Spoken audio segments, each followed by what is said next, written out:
like we need to use like a pages program if we listed them all, but he's our board president, and he is an associate minister here. He's also a practitioner and a teacher, and we're just so blessed to have him as an integral part of our community. Please join me in welcoming him.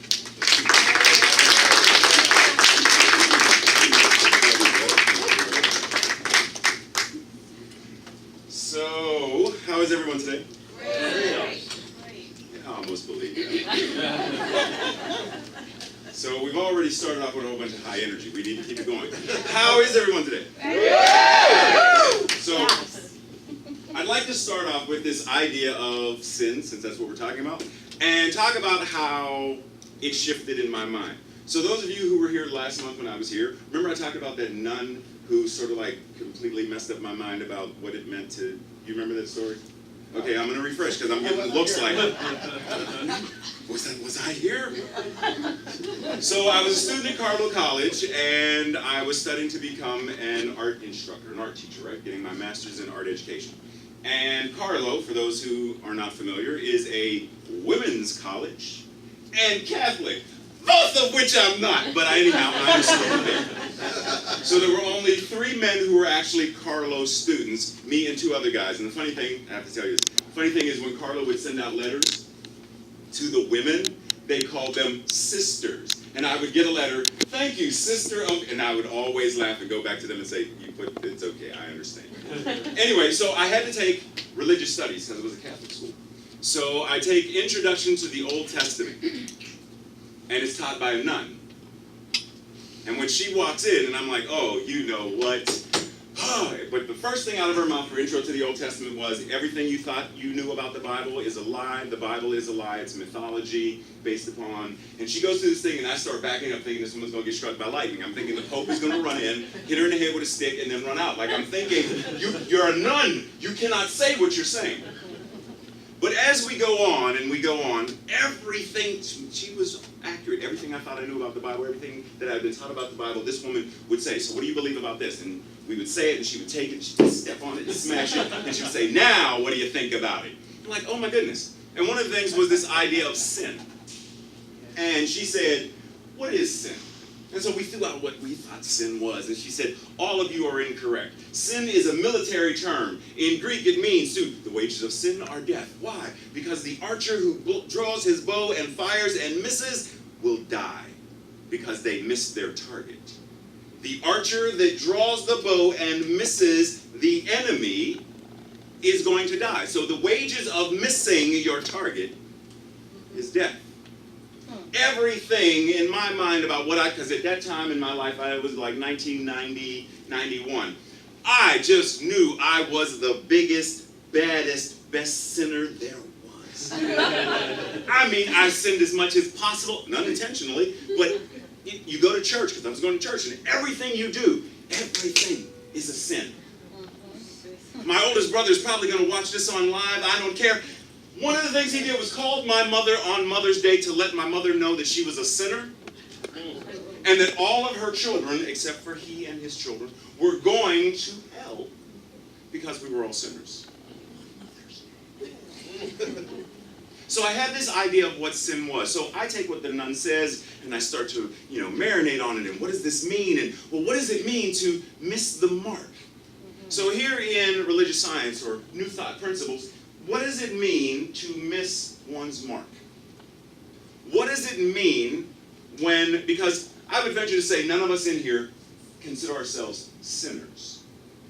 But there's a synonym that if you think this, then you are no different than failure.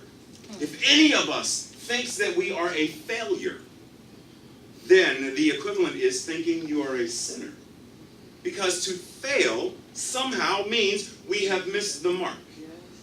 But what if, like Carmen and I were talking about this last time, this idea of miracles. What if failure is as much a myth as miracles are a myth? Because miracles don't exist. I know some of you may not agree with me, but miracles don't exist. Because to think that a miracle exists means you are thinking that something that shouldn't happen just happened. which means, well, this healing shouldn't happen. It did though. That's a miracle. Which means on some level you were thinking, here's God, this amazing power of infinite potentiality that could do anything except heal this person.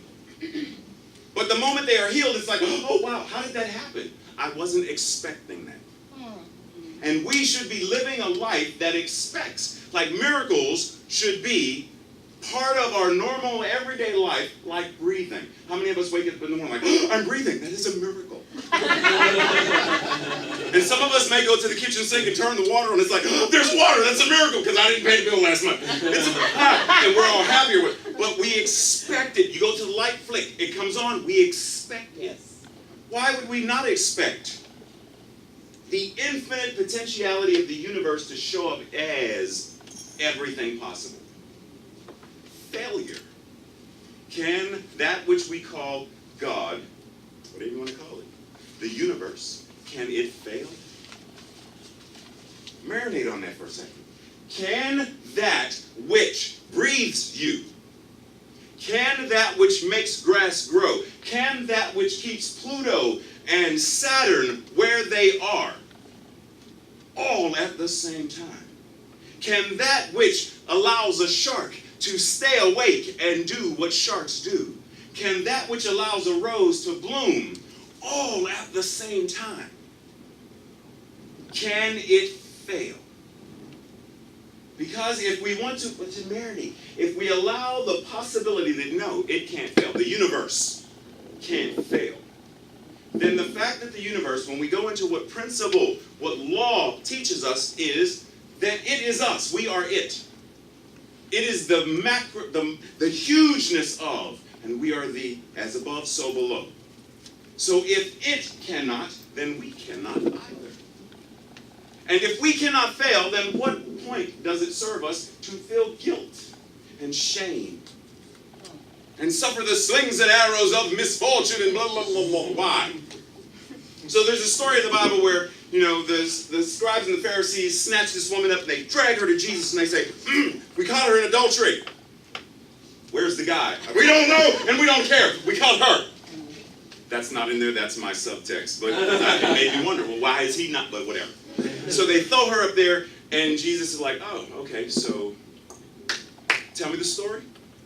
Oh, interesting. Well, I noticed that all of you have a stone in your hand. That's cute. So whichever one of you has never made a mistake, you step forward and you throw first. And none of them could do it. Every single one of them thought for a second and said, well, I've made mistakes before. So if this is about making a mistake, then I can't do it. And they all walked away. And he turns to her and says, so where are your accusers now? Where are those who want to put shame on you? Where are they? Where are the ones who want to make you feel guilty? Where are they? None of them are here. Neither do I want to put shame or guilt or incrimination upon you. You are free. Now go and make that mistake no more. In other words, if you're going to make a mistake, make an effective mistake. If you're going to fail or fall, fall upwards. Meaning, learn from it. How many times have we ever heard the story of Thomas Edison saying, oh, I never failed when I was experimenting with how to create the light bulb. I found 1,000 ways that it didn't work. Do we do that? Do we say, I've been in a failed relationship? Or do we say, I found what kind of relationships I don't want? I failed at starting my business. I found many ways that I do not want my business. Are we focusing on the power in the possibility of what can be? Or are we focusing on the sin, the mistake, the blot, the shame, the guilt, the separation? Because if that's what we're focusing on, then by law, by what this teaching says, we are going to attract and manifest and demonstrate more of that. There's this woman who, I've probably told you this before, when I first started reading her, she made me mad. Because Emma Curtis Hopkins says stuff that'll make you say, I need to sit down, she makes you need a drink. Water, that is. She says, well, I'm going to start with Science of Mind. Science of Mind 4:10-2. The thought is a mold. Conviction is the molten substance poured into the mold. One is not complete without the other. And many people make the mistake of using only one of these states of consciousness. God moves upon God. This is the starting point of creation. Every time one conceives an idea, it is God expressing itself. Emma Curtis Hopkins says, to know God is to be God. We are exactly like that, what we know. I am my own understanding of God. To speak of it as yourself increases it within yourself. If we speak of ourselves as flawed, we build that. The stones that we would have used to hurl at ourselves, we have the option of using them. You know the people who do the little balancing stones and they put one stone on top of the other and they create this balanced art form. We have the opportunity of taking these stones and building a foundation that is balanced, or to take the same stones and hurl them at one another to hurt and harm one another.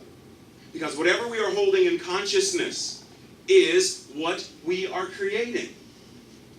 Last week, I was at the Unity by the Bay, teaching a Wednesday night class, and one of the things that came up was this idea of forgiveness. Because I forgive you. I do not accuse you of. They are gone. Now forgive yourself. And in forgiving yourself, you have no reason in consciousness to do the same thing you have done. Insanity is doing the same old thing while expecting a different outcome. Stop being insane. Go now and do something different. Produce a different result by changing what is in consciousness. So I'm teaching this thing and we're talking about forgiveness and this idea of, okay, fine, I can forgive, but I'll never forget.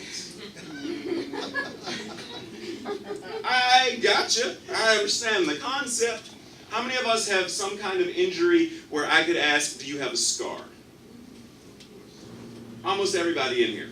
Some were accidental, making bacon, and some are surgery related and we must do things, right? So we all have some kind of something.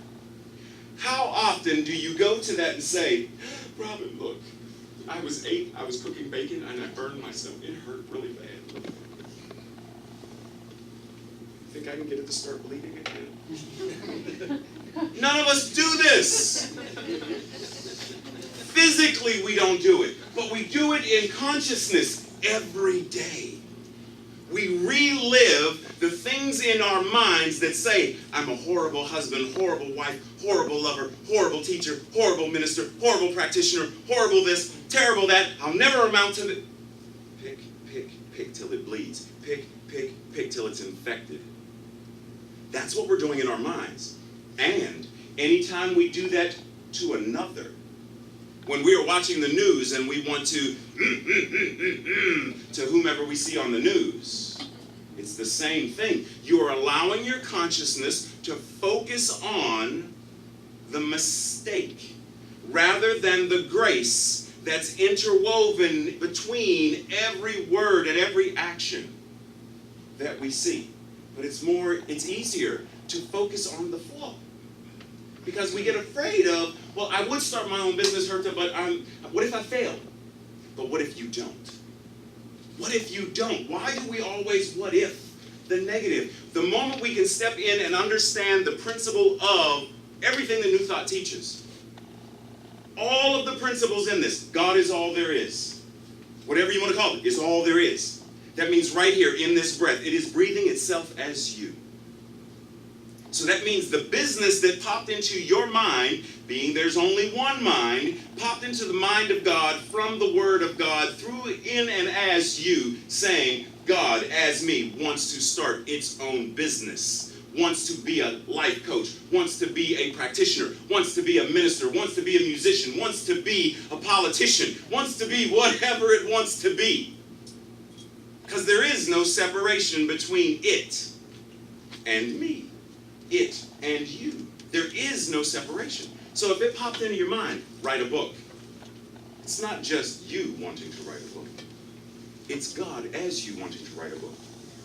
How many people in here are an artist of some kind? Musical, visual, you knit, you paint, you something, art you create. Even if that's cooking, even if that's gardening, you create something that if you didn't put your hand to it, it would stay barren. It would stay unplayed, unsung, unpainted, if you didn't lend yourself and surrender yourself to the creative impulse of the song wanting to be sung, of the painting wanting to be painted, of the prayer wanting to be spoken. And we avail ourselves. And in availing ourselves, it grows. And as Suzanne told us yesterday, you expect it to grow about that much, and it grows to be, wow, this is an 8-foot long, wow, I didn't know, I'm not used to, I'm thinking squash maybe a foot long. This squash is like, I don't know how it happened, but I'm going to keep on doing it, right? But we avail ourselves and we trust, and the creative impulse of nature says, I got you. You started it. I got you. And I will continue the process and show you how great and glorious I am with you and through you and as you. Are we willing to take the invite and say, so let me marinate on this for a second. I cannot fail. Then what does that mean? And I can make a mistake. But a mistake is not a failure unless I make it so. So I can make as many mistakes as I want to make, but I'm going to make some glorious mistakes, and I'm going to have fun making mistakes, and I'm going to make this a life of making mistakes, because the more mistakes I make, the better my life gets. The artist that refuses to make the mistake of, well, what if I hit the wrong chord? What if I paint the wrong stroke? What if I write the wrong word? What if I use the wrong volcanic ash? What if I use the wrong? It's an inside joke from yesterday's potluck. They got it. What if I use the wrong? Then we say, I will not paint, I will not sing, I will not strum, I will not plant, because it might be wrong. And so we sit down and we twiddle our thumbs. This is the yoga posture of ho-hum. Ho-hum. Life is boring, life is drab. I'm not going to do anything. I'm going to simply sit by and watch it go. I am not going to engage in a wild, love-filled, compassionate, magnificent life. How many times have we heard that thing about, don't go safely into the grave? I want to go into my grave spinning, flipping, rolling, and crash in there, knowing that every moment of every day I live to the fullest. Yes. And the only way we can do that is if we're willing to mess up. Knowing that ultimately we can't, because God can't. And the moment we shift that idea in our minds and say, there is no mistake. There's, for those who receive the email that gets sent out, I put a graphic in there of these Japanese women doing the Japanese art of Kyodo, Kyudo, the art of archery. And in this art of archery, unlike the Olympics, they're not really trying to hit the target specifically. Their whole thing is 3 things. 1, my attitude. 2, the movement of how. And 3, the specific technique that I employ to do this. And in doing these 3 things, what they are doing is hitting the target here. It doesn't matter if I hit the target there, because the moment I am in my consciousness and I have already seen the arrow in the target, I don't even have to look. And then when I do look, it's nowhere near the target. Perfect. Because it was here. It was perfect here. And the more it is perfect in my alignment of consciousness, sooner or later it has no choice but to get there. It has no choice, because in attitude, are we aligned in the attitude of success and magnificence? Are we walking as people who know that we are magnificence? Not just magnificent, but that we are magnificence. Are we walking knowing that we are not just loving people, but that we are love itself given human form? Are we walking that way with that as our mental, emotional attitude? Are we moving through life as people who know that that's what we are? Because people who have a skill move differently. People who write read differently. People who garden eat and select foods differently. People who dance see movement differently. People who sing and play music hear sounds differently. I would venture to say, and I probably said this before, I would venture to say that these two individuals and this gentleman, I would venture to say that there are times when you are walking and you walk past the train and you hear, and you're like, ooh. And you hear a rhythm because the universe said, play this. And you took it as a riff and said, I'm going to improv. And it turns into something, you're like, wow. Because you hear with different ears, you see with different eyes. You see and you move through life knowing there's only one. And it's you. There's only one power, there's only one presence. Love made flesh as you. The attitude, the movement, then the technique. Because things are going to happen. And people are going to want to remind you how not good of a son you are. How not good of a husband or wife you are. How not good of a Democrat or Republican you are. How not good of a whatever you are. Somebody's going to show up and remind you of that. Do you have the techniques to say, ha ha ha ha ha, like Jesus said, and now, follow me for a second. Jesus said, get thee behind me, Satan, when one of his disciples wanted to say, and Jesus said, boop, not hearing that today. Same thing Glenda said to the Wicked Witch and the Wizard of Oz. Boop, you have no power here. Be gone.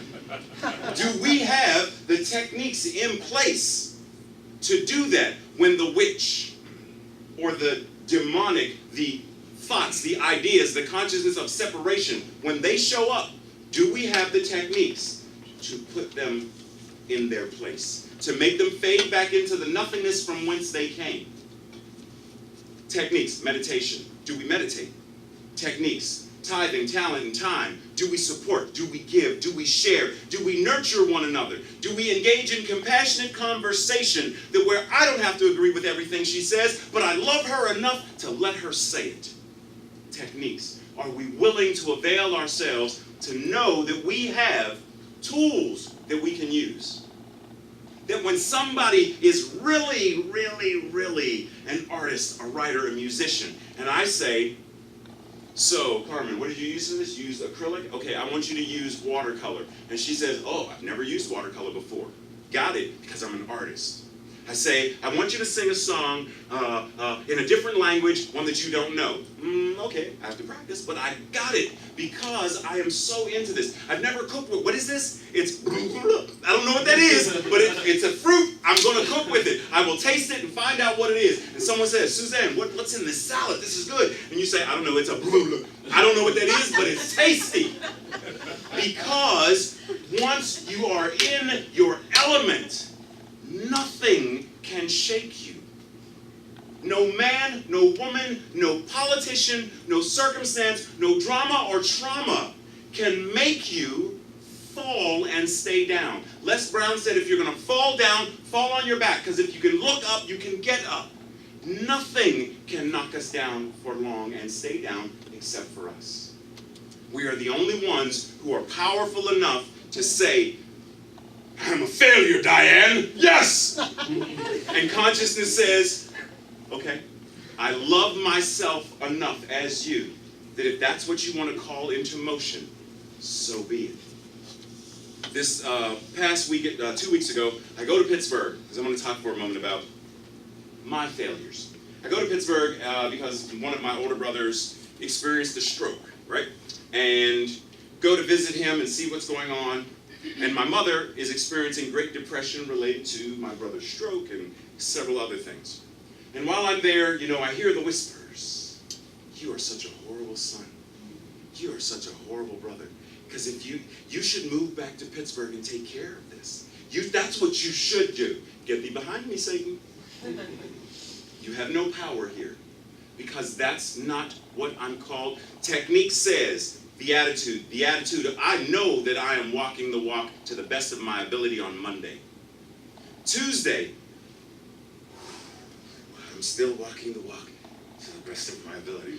Because in every moment, we are doing our best. But do we have enough self-love to say, even when I'm here, it's okay. Even when we get knocked down, it's okay. It's part of the process. It's part of this life journey. It's part of how I grow. It's part of how I evolve. It's part of how I step into this thing of saying, this stone goes on this stone and it falls. I'm not doing this anymore.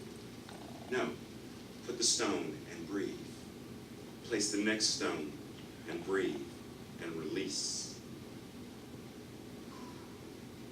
And watch it stay. And then the next. Knowing that there are techniques that I can bring into my alignment to say, I'm okay. Because the better I am, where I am, the better a brother I can be to my brother in his recovery. So rather than me going into his hospital room feeling, oh, tired, that attitude, that energy keeps him sick. But when I walk in with the attitude and the energy of, I already know that there's a part of him that is already whole, perfect, and complete. And that's the part I'm talking to when I talk to you. That's the part I'm hearing when you talk to me through whatever words you are able to say. Because right now you can't form complete sentences. That's the you that I am sending and receiving love from. Because then his healing is increased. Because nothing needs to be healed, only truth revealed. So if I walk in there and I can't see the truth, I'm actually impeding the healing process. When I go home and I'm talking to my mother, I'm speaking to her as a person that I know that while you are experiencing and feeling this, I'm going to love you through it. That even when you say stuff out of your mouth that comes to me in a painful and hurtful way, damn you, you're stupid, whatever it might be, I don't have to take it. One of the things that we did when I was in practitioner training, and Diane pointed this out, brought me to tears, but she pointed this out, that there was this process of what I was doing. We did this visualization, and I was going to the basement and retrieving these 8-track tapes and playing this repeated message of how worthless and how stupid and how blah, blah, blah. And she said to me, Ray, why do you still have the tapes? Not just why are you playing them, why do you still have them? Ding, ding, ding. That's an excellent question. Why do I? I don't anymore. Do we still let the consciousness of failure, the consciousness of shame, I'm ashamed, I feel ashamed, are we letting that be the thing that's separating us from our ultimate magnificence? Separating us from that infinite potentiality that Amy spoke of? Because what if, right now, walk out of that door, and you go about your regular everyday lives, and you go out knowing I cannot fail. Whatever I put my hand on must turn to gold, because my consciousness is a consciousness of yes. Every business, every venture, and even if I go out and I say, because I want vocal lessons, even if I go out and I say, I'm going to get vocal lessons, Ashley, and I go out and I say, ah! And she says, Ray, I don't think singing is your calling. That's fine. I may still sing to myself at home, realizing that I can still sing. The painter, whether you sell another painting or not, doesn't mean you're not an artist, not a painter. If you never publish another book, does that mean you're not an author? No. J.K. Rowling hasn't published anything in a while, and she still writes. When do we walk out of here and say, I am that? I am. I am great. I am good. I am grace shown up in this body. It is so. And then we live that. Let's treat. Allowing ourselves to be breathed. To be breathed in the absolute knowingness of God is all there is. Love is all there is. Magnificence, joy, and beauty is all there is. And it is personified and individualized as each and every one of us.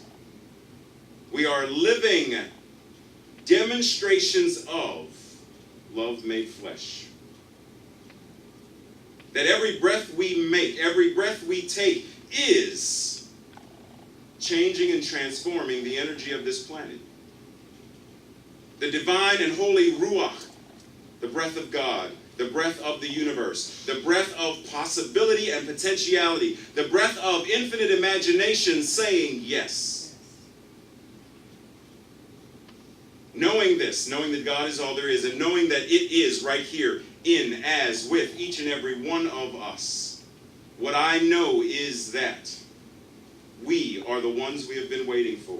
We are the ones who have been called and invited into this time right here, right now. We have said yes to creation. We have said yes to being birthed. We have said yes to everything in our lives, to every thought, every action, every reaction.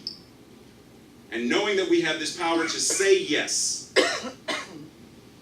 I speak this word knowing that anything that is not working, we can change. Any mistake, we can retake. And we breathe into the perfection of knowing that we can create and demonstrate and manifest anything and everything that we desire to be, do, and have. And in gratitude, I say, that which I am, God is. For as Emma Curtis Hopkins says, the manner in which I speak of myself is the manner in which I identify with God. So I am going to speak of myself in a way that is exactly the same for each and every one of us. I am good. I am great. I am glorious. I am grace-filled. I am thankful. I am creative and imaginative. I am willing to play and be free. I am that. And so are each and every one of us. Each and every person in this room, each and every person in this building, each and every person on this street, this city, this planet. There is only one. So with this gratitude, I release this word knowing that it is not the word of Raymont, but the word of the universe, speaking of itself, for itself, back unto itself. Therefore, these words are already whole, perfect, and complete. I am not saying anything that God does not already know and is not already demonstrating. And because of this, I release it, knowing. And so it is. So it is.